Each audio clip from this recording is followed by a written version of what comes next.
ان کو آگے لایا گیا ہے. اور اگر آپ یہ سمجھتے ہیں کہ مولانا فضل الرحمان خود سے کوئی بات کر رہا ہے تو یہ بات درست نہیں ہے. مولانا فضل الرحمان کے اندر سے نواز شریف بولتے ہیں.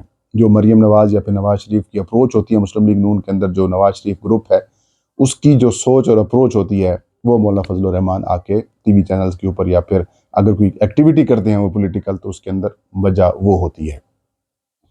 اب مولانا فضل الرحمان دباؤ میں ڈالنا چاہ رہے ہیں، بلکہ پوری وفاقی حکومت دباؤ میں لانا چاہتی ہے سپریم کورٹ آف پاکستان کو کہ کل، کیونکہ آج توہین تو ہو گئی، سپریم کورٹ کے فیصلے کی تو خلاف ورزی ہو گئی، اب جو کنٹیمپٹ پروسیڈنگ ہونی ہے اور وزیر اعظم کی چھٹی کرانی ہے وہ نہ کرائی جائے، دبا دیا جائے، اس معاملے کو رکوا لیا جائے. لیکن ایسا ہوگا نہیں، کیونکہ سپریم کورٹ آف پاکستان کو بتایا گیا تھا کہ ہم مذاکرات کر رہے ہیں، پھر وہ مذاکرات فیل ہو گئے.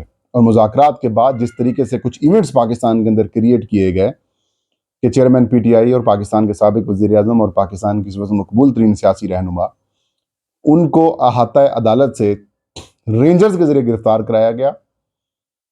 اسلام آباد ہائی کورٹ سنا تھا مینیج کیا گیا تھا، لیکن وہاں سے بھی ان کو فیور مل گئی. سپریم کورٹ آف پاکستان نے ان کو پکڑ لیا اور عمران خان کی جو رہائی ہے وہ ممکن ہو پائی. اور پھر وہ پروسیس جہاں سے رکا تھا وہیں سے بائیو میٹرک وغیرہ شروع ہوئی اور پھر عمران خان کو بیلز مل گئیں. اور اس کے بعد جس طریقے سے افسوسناک قسم کے واقعات ہم نے دیکھیں، کور کمانڈر لاہور، جناح ہاؤس لاہور اور جو جی ایچ کیو کے سامنے مظاہرے کیے گئے، اور باقی جو پاکستانی دفاع کی جو املاک ہیں ان کے اوپر جس طریقے سے حملے کیے گئے، جس کی چیئرمین پاکستان تحریک انصاف عمران خان جو ہیں، نہ صرف اس کی مذمت کی ہے انہوں نے، بلکہ انہوں نے کہا ہے کہ ان شرپسندوں سے ہمارا کسی قسم کا کوئی تعلق نہیں ہے. احتجاج ہونا چاہیے، اگر جمہوری ممالک میں احتجاج ہوتا ہے لیکن اسے پرامن انداز میں کرنا چاہیے. دھرنا ہو سکتا ہے، احتجاج کے کچھ اور طریقہ کار ہو سکتے ہیں، لیکن اس طریقے کا احتجاج جو ہے وہ کسی بھی مہذب معاشرے میں اس کی اجازت نہیں ہے. لیکن اس کے بعد سے لے کر ہم نے جو سیریز آف ایونٹس دیکھے ہیں وہ ایسا ظاہر کر رہا ہے جیسے کہ ایک پلاننگ ہے اور پی ٹی آئی اور عمران خان کے اوپر بین کرنا ہے اور ان کو فکس کرنا ہے، اور یہ سارے معاملات چل رہے ہیں.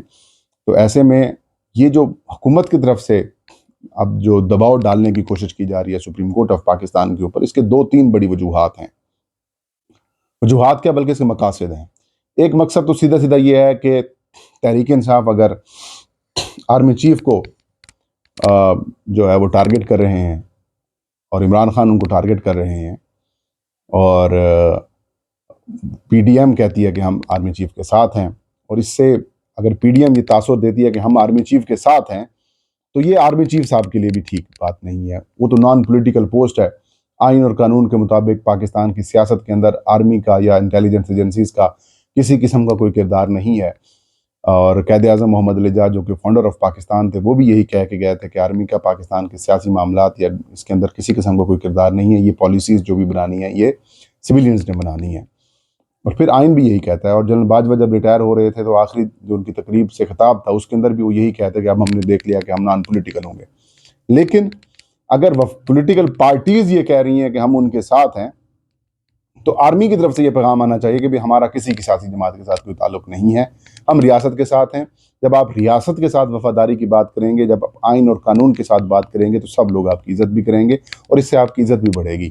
تو ایک تو مقصد کہ آرمی چیف کو اگر پی ٹی آئی ٹارگٹ کر رہی ہے تو ہم ان کو سپورٹ کر رہے ہیں، اور پھر ہم جو کہ چیف جسٹس آف پاکستان کو تحریک انصاف بیک کر رہی ہے، یہ بھی چیف جسٹس آف پاکستان کے لیے مناسب بات نہیں ہے. ان کو بھی اب تک تو میں نے کم از کم یہ دیکھا ہے کہ جتنی فیورز پی ڈی ایم کی حکومت کو سپریم کورٹ آف پاکستان سے ملی ہیں اتنی تو پی ٹی آئی کو نہیں ملی تھی، کیونکہ عمران خان نے قومی اسمبلی کو تحلیل کر دیا تھا. تو پھر اسی چیف جسٹس آف پاکستان نے اور باقی ججز نے اس اسمبلی کو بحال کیا تھا اور وزیر اعظم شہباز شریف بنے تھے اور یہ وفاقی حکومت بنی تھی. تو مطلب سب سے بڑی فیور تو ان کی حکومت بنانے میں اگر ہم کہیں تو پھر چیف جسٹس آف پاکستان اور باقی ججز نے کیا. مطلب سب سے بڑی فیور تو یہی ہے کہ آپ کو حکومت مل گئی ہے اور تو کوئی فیور نہیں ہو سکتی. سو اب جان بوجھ کے ٹارگٹ کیا جا رہا ہے سپریم کورٹ کو، کیونکہ وہ کہہ رہے ہیں کہ پی ٹی آئی کے ساتھ اس کا ریلیشن شو کرنے کے لیے، مطلب چیف اپنا اپنے والی کہانی جس طرح سے ہے وہ چل رہی ہے. تو سپریم کورٹ مینلی ٹارگٹ ہے اور مقصد وہی ہے کہ کسی نہ کسی طریقے سے ایک بیانیہ بنایا جا سکے، کیونکہ پہلے یہی اینٹی اسٹیبلشمنٹ بیانیہ تھا، اب وہ ان سے ختم ہو چکا ہے اور اسٹیبلشمنٹ کے ساتھ ان کی صلح ہو چکی ہے۔ ان کے جو ورکرز اور حامی سپورٹرز ووٹرز جو تھے وہ کافی متنفر ہیں، اور وہ جو ہیں وہ عمران خان کو یا پھر تحریک انصاف کو سپورٹ کر رہے ہیں۔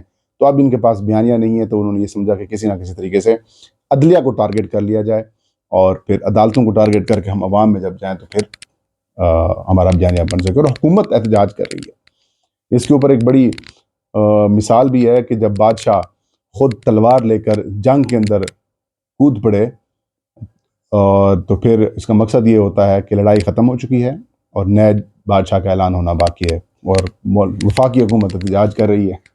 باقی آپ خود سمجھ جائیں کہ پاکستان کس طرف جا رہا ہے اور حکومت کے کتنے دن رہے ہیں۔ آج کا وی لاگ فہیم اختر کو اجازت دیجیے، اللہ ہم سب کا حامی ناصر ہوں۔